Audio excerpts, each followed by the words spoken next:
Hi, welcome back to New York Wedding Jam, the podcast for modern couples. Wait, wait a minute, wait. I think, Jason, at this point, we're just gonna assume that that's the name. We'll go with it. New York Wedding Jam, the podcast for modern couples. Yes. Hey, I'm your host, Jason Alisea, and I'm joined by my lovely co-host, Martine Darniak. Martine, how are you? I'm doing well. How are you? I'm doing okay. I've had a bit of a rough week with a few things, but hanging in there. I'm really excited about today. But tell me how your week has been. Also a little bit rough. Definitely excited to have the week complete.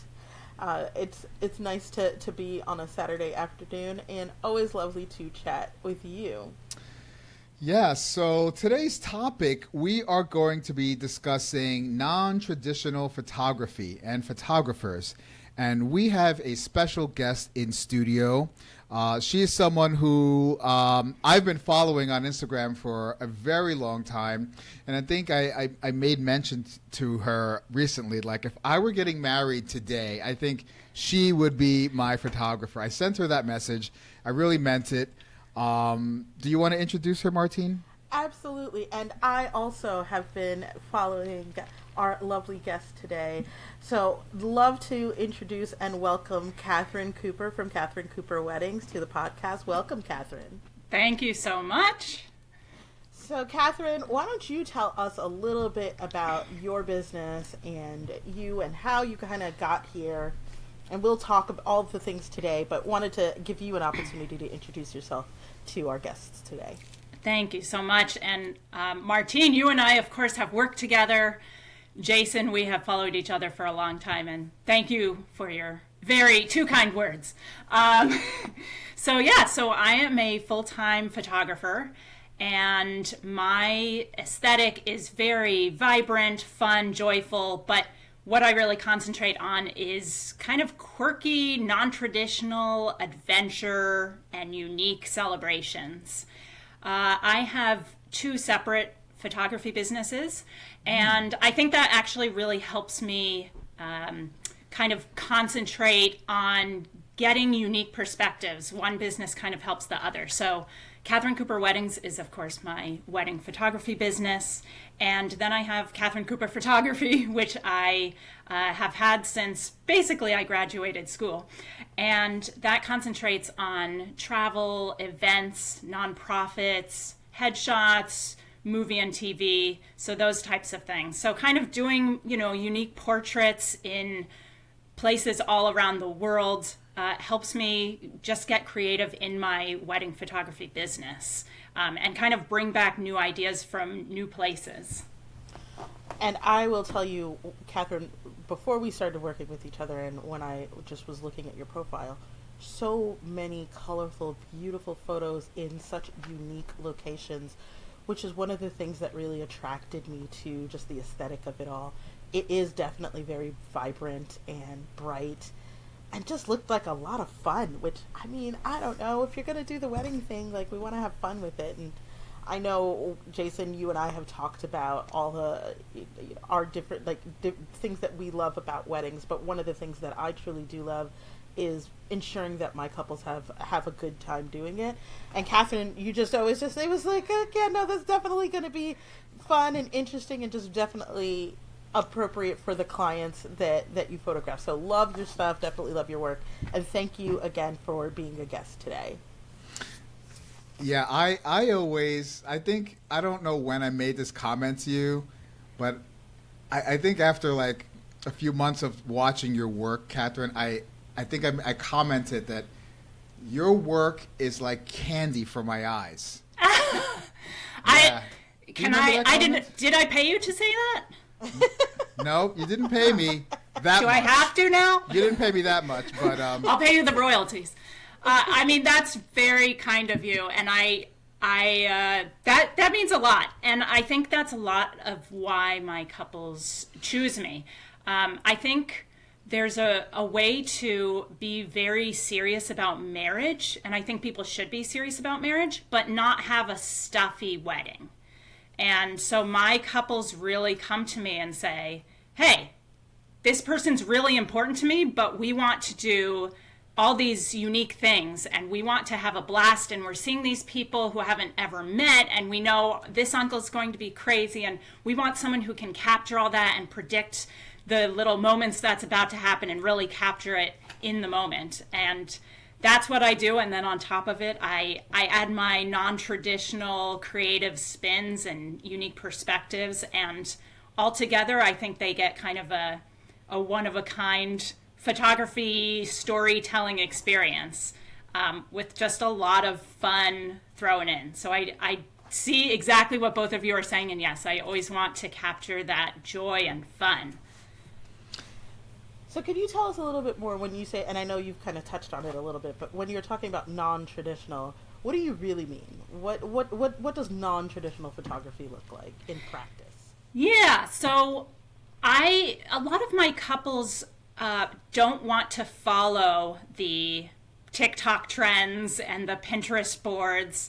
I think a lot of wedding photography in the past century has concentrated a lot on very romantic, pretty moments. And to me, I can capture all those, but I think what's much more interesting is bringing out people's personalities and capturing people's personalities. And so I will spend probably more time than the average photographer kind of getting to know my couples and saying, hey, what do you love? This couple loves waterfalls, so we're going to go do an adventure elopement near some of my favorite views and amazing waterfalls. And this couple loves board games, and they call themselves geeks. So we're going to, I'm going to kind of set up a photo shoot that revolves around that. Either go capture engagement photos with board games, or they're going to have an awesome, centerpiece, or I'm going to take their ring photos with game pieces. So something that kind of captures them, so it's very unique to them, but also very non-traditional. And then a lot of couples also want me to kind of say, hey, I see this weather moment, or I see this lighting effect, and I'm going to capitalize on it and bring out my lightsaber and do some shots at night. Or, we're going to go climb a mountain, or we're getting in a helicopter, or the bride is playing with the band. So a lot is around them, or they let me kind of say, hey, I see this in you and I'm going to take it. And they're really cool with that. That's why they hire me. So when you mentioned that you get to know them, that's part of the planning process. Yeah? Indeed. Uh-huh. Now, is there anything that you specifically wish couples to know about planning their wedding in general, with you or in general, when it comes to couples planning their weddings? Yeah, I wish people didn't feel that, and Martine, you can absolutely speak to this. I wish people didn't feel they had to do specific things. People see weddings all around the world, and especially in the USA, and say, I have to have getting ready. I have to have robes, and I have to drink, and then we're going to have a ceremony, and it's going to look like every magazine and photo I've seen, and then we're going to have cocktail hour, and then we're going to dance. And that's just not right for lots of couples. I feel that couples don't need to fall into this trap. They can really do what they want. They can not dance if they want. They can not have getting ready with a bunch of people. They cannot have a ceremony that looks like how we usually imagine it, I think that is exactly where I start with all my couples, Kathryn. So we are definitely aligned on that. When I have a conversation with them, it's really about, what do you want out of this day? What would make this day special for the two of you? As a couple, what are things that you feel should represent your wedding day in general? And let that be your truth, right? Like, let that be the guiding light for what you're going to do, as opposed to just accepting that, well, this is just how everybody does it. So, like, for example, I have a couple, and they just she does not like dancing. She doesn't like it. She didn't want to. She had no desire to make dancing the main focus of her wedding. Now, of course, there's going to be music, right? Like, it's just going to have to happen just for background purposes at the very least. But they're going to play games. They're going to play a lot of games because that's what she likes to do. And they've created their own games that we're going to have displayed. And we made that the theme that runs through the thread of the wedding. And now she's so excited. To begin with, she was kind of like, ugh, whatever, I guess. Like, we got a wedding, fine. But Yeah. Well, that's why I wish more wedding planners were like you, because you've always said, people don't have to do what everyone else does. You make the rules. yeah, so I love that you also just incorporate that as part of your process when you're speaking to your couples and part of the thing. So how do you kind of get a better sense of who they are? Some couples are shy, right? Like and everybody's not always forthcoming. I've had people say things to me like, oh, I don't know, whatever. I don't really know what I like. I'm kind of boring. How do you kind of go about the process of just feeling them out and getting that uniqueness factor that you can then incorporate into the wedding day? Yeah, well, I say I'm boring too. No, when I speak to them, first of all, when people inquire with me right on my website, I say, what are your names? What is your, celebration date, your elopement or your wedding date? And what's an amazing adventure you've been on together? And that really gets people started and also helps them kind of get me, that I'm an adventure person. So, talking about travel, I've traveled and worked in, over 65 countries, I think, at this point. 65? And wait a minute. yes. Amazing. Wait a minute. Let's just stop right there. What are your top 3 countries right now? Oh boy. Okay. So, and also, by the way, we know this podcast, I literally returned yesterday from Colombia, and tomorrow I leave for Sri Lanka. So Whoa. we timed this podcast. When you asked me, you said March 9th. I said, yes, that is the only date. Good thing I was on time today. I know. So we won't, that's behind the scenes. So top 3. Okay. I would say Nepal, Indonesia, and Namibia. Ooh. Really? For right now. I mean, pretty cool wildlife experiences, or I did some documentary photography with refugees in some of those countries. Got to see lots of interesting people and animals and rainforest. So I love those very in-depth experiences. So. Wow. That's amazing. Yeah, Nepal. I don't think I could even name 65 countries if I had Yes, to. you could. Yes, you could. So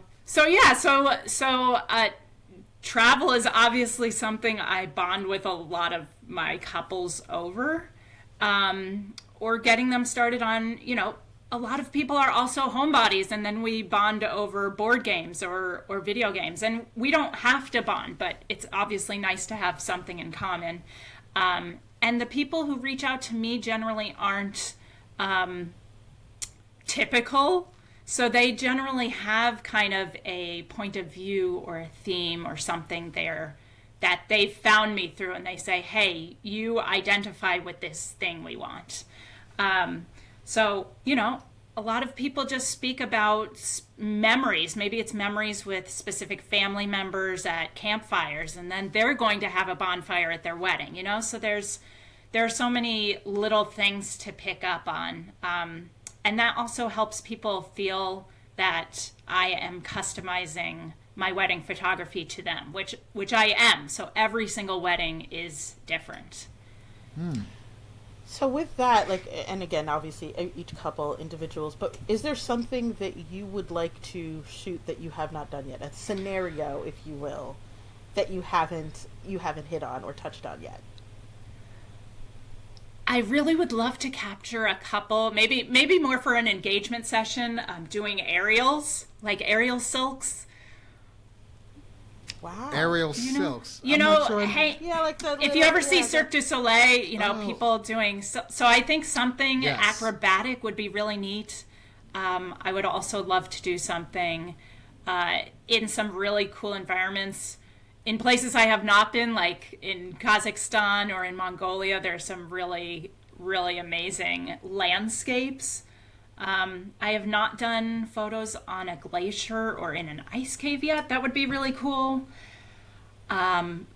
Something where I've always wanted to do something involving like a professional painter and kind of getting in the painting. So for couples who are fine kind of making a mess. So I feel like I have lots of ideas and I just need some couples who are willing to do it, which I've had a lot of before, but there are always more ideas. Got it. Awesome. Do you when you do your photos, are you strictly kind of a New York area photographer? Or do you do pictures in other countries or other parts of the country, as it were? Good question. Absolutely. I am based in New York and California, so I'm bi-coastal. So most of my clients are in, New York, New Jersey, Pennsylvania, and then all of New England, or they're in California. That said, I also used to live in the Caribbean and in Hawaii, and I did photography for couples full time there. So I still have lots of clients who bring me in to capture that. Last year I was doing a wedding in the Philippines, and I've photographed in several other countries, and it's always so much fun to kind of see the different traditions, in a Burmese wedding and, even a European wedding, which is often very similar, just to see kind of what they do and don't do. That said, I capture things all over. So I photographed in Ohio and Idaho and everywhere I'm legally able to photograph. So let me ask you a question. Has there been a scenario or a situation or something that a couple or a family has asked you to photograph that has made you feel uncomfortable? Like, I don't like this. I don't want to shoot this. This is not my vibe. Go. First, let me gulp. Yes. Yes, I'm not going to name names, of course. Mm-hmm. They were celebrations that I ended up not photographing that involved things that did not make me comfortable. That said, maybe nude weddings are for some people, but maybe they're not exactly for me. I'm not judging. It's just, it seems like it would be really uncomfortable in the heat. Right, a lot of sunblock. I think that's fair. I think that's a valid. That's totally valid. How about you two? I want to ask that question back to you two. Have you ever had some celebrations where you said, I'm not doing that? You go first, Martine. Yeah, so I would say that, without naming names, usually it's more of a difference of style, and not I shouldn't even say style, that like the vision, right? If you don't understand what a wedding planner is for, right? Like we might not make it to the end if it just doesn't feel like. No, because my whole job is to be helpful, right? And if I don't feel like I'm going to be helpful to the process for you, like it's just adding stress for something that doesn't there. I also think that I've had some scenarios where, and this is gonna sound bad and maybe slightly contradictory, but people want to make the wedding not feel like a wedding, and I guess ultimately, it's a wedding, right? So like there's still gonna be a ceremony of some kind or something, right, that represents a union of the two of you. If we're skipping that part, or if we don't want it to feel like a party, or we don't want to include any wedding feeling elements, like we're not going to feed people, we're not going to do anything that might, oh, no. you know what I mean, like where it gets to there has to be food. I mean, you would think, but that's what I'm saying. Like there's just something about it where there's a Spartan wedding. Yeah, like there's a thread for me that where it has to feel like a wedding. Ultimately, you can define that different ways. that doesn't mean all the activities have to be the same. It should be what the two of you want it to be. The other one that usually comes up for me is if parents start to dictate too much, and then the couple that's actually getting married has no say. So that always makes me really uncomfortable. Yeah. Just truthfully, I'm always very uncomfortable with two people who are about to like legally tie themselves together, and then it should be about their love, and it ends up being about what your parents are telling you. And I don't know, like that makes me a little bit uncomfortable on their behalf. Like, you should be able to make some of your own decisions, and parents should have learned to accept that. So like for me, Right. that, and everybody's got a different story. There's always backgrounds and circumstances and everything else that comes into it. It's just, for me, it doesn't sit as naturally. Yeah. I think for me, there really haven't been too many or any circumstances where I said I'm not going to entertain this inquiry or go further with this client. But there are a few clients who potential clients who I've met, who come to me with a particular vision in mind with videography. And so I'm more of a documentary style videographer, capture things as they happen without staging things too much, right? Except a portrait session. But I've had clients come to me and they have the video already shot in their minds. They see all the scenes, they have everything set, and they want, or maybe they've seen someone else's video and want me to shoot and make that for them. And so I can't do that. That's like going to Taylor Swift and saying, I want you to be Beyonce for me. Well, go hire Beyonce, right? Right. She does one thing and the other artist does another thing. Like, I can't create what's in your mind. Or maybe somebody can, but I certainly cannot. And so she had an entire video already planned out, and I just would not even continue the conversation. So in terms of comfortable, I think I'm pretty flexible and open. And would I shoot a nude wedding, Kathryn? Maybe with a lot of sunblock. Look, exactly. It's a lot of sunblock, and I think there are different rules for the media team. So I'm not saying a definite no. It's just that these particular instances, and yes, it happened more than once, the couple was maybe not, and their expectations maybe not aligned with mine. So Yeah. I mean, it sounds like that couple is pretty non-traditional, if you ask me. absolutely. Just there, you know what? Non-traditional also has a spectrum. Right. Yes, it does. Yes, it does. Well, Kathryn, thank you so much for joining us today on this New York Wedding Jam, the podcast for modern couples. Oh, you're so smooth, Martine. You are so smooth.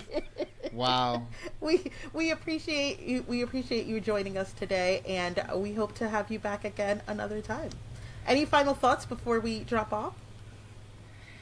I am just delighted I got to be here, and I think that, I have to say, in the past, even 5 years, I think celebrations have gotten so much cooler. I think the inclusive nature of weddings, and the fact that, probably a third of my couples are LGBTQ and fusion and multicultural. I just think weddings, people being okay with combining cultures and colors, have just gotten so much cooler than they were 15 years ago. So I love that you're doing this podcast, and I think the modern couple and Jason knowing how to say New York Wedding Jam, I think it's just really cool. I think it's really cool, and we're all in on it. We're all seeing this journey. Speaking of journey, this is a podcast that Martine and I started together, and we talked about having guests, and I can speak for myself, but I think I speak for Martine as well. We're very excited that you are our first guest. We have yes, we have not had another guest on the podcast. So first and last guest. No, I'm kidding. Well, thank you so much. I'm very honored, and it was super fun, and I hope we all get to speak. And I'm looking forward to your future episodes. Thanks so much. All right, guys. Well, Kathryn, thanks again, and we'll see you in the next episode. Ciao. Bye-bye.